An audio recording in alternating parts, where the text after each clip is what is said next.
Hello, dear students. Hope you all are doing well. And for today's turn, we are going to see here the poem "Father Returning Home." So, in last two lectures, we had seen, or we had the discussion about the poet Dilip Chitre, who had received the academic award for the transformation of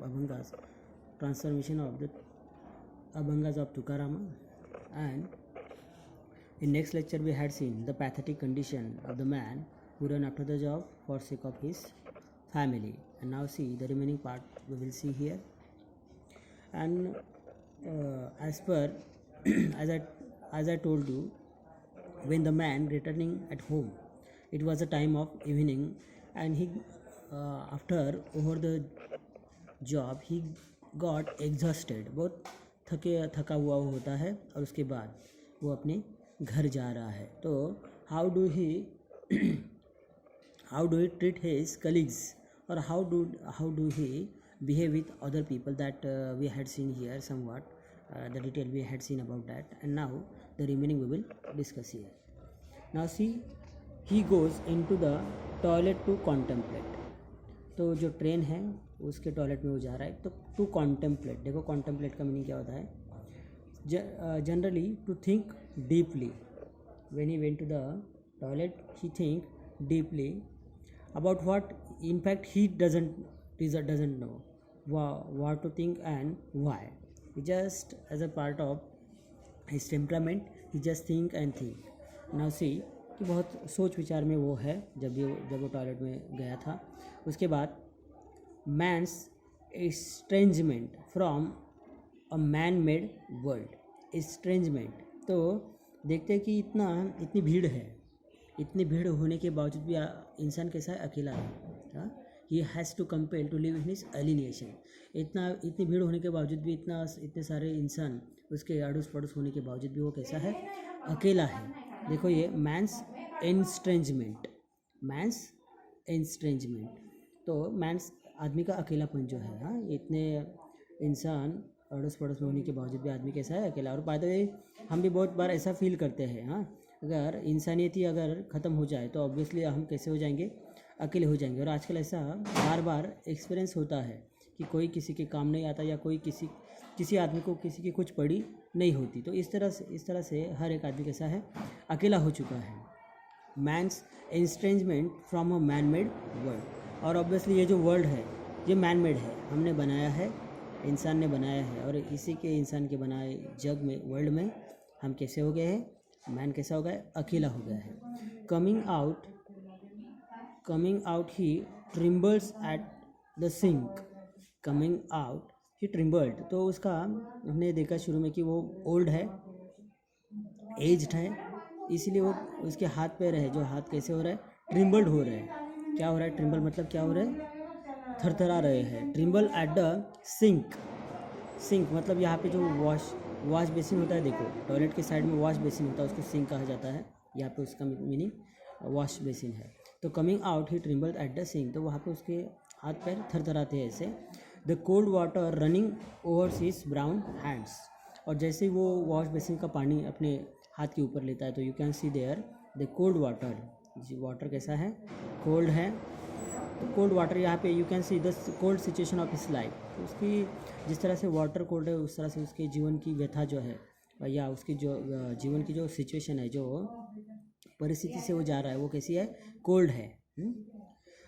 running over his brown hand, और आप देख सकते हो कि उसके जो brown hand मतलब जो एज हैंड है, ब्राउन हैंड मतलब यहाँ पे क्या?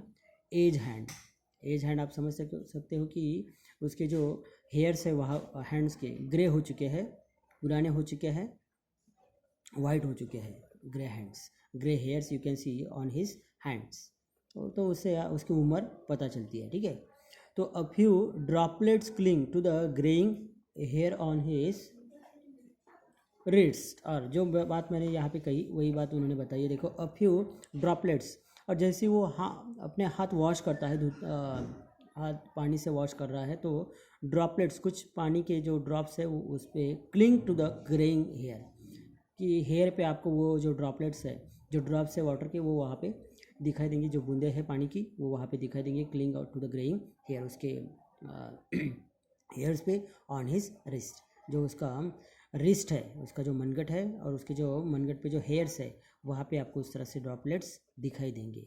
और उससे जब पता चल रहा है कि उसके हैंड्स हेयर कैसे है, ग्रेइंग है, वाइट है। उसके बाद his sons children have often refused to share jokes and secret with him। sullen मतलब यहाँ पे बैड टेम्पर, हाँ, जो बच्चे उसके कैसे हैं, बैड टेम्पर है, मैनरलेस है, किसी तरह के मैनर्स उसको नहीं है, हाँ, क्योंकि ऑब्वियसली जो पापा है वो दिन भर घर के बाहर रहते हैं, इसलिए उनको मैनर्स पढ़ाने के लिए मामा की बात वो नहीं मानते। इस तरह से जो बच्चे हैं कैसे हैं, बैड टेम्पर है, मैनरलेस है।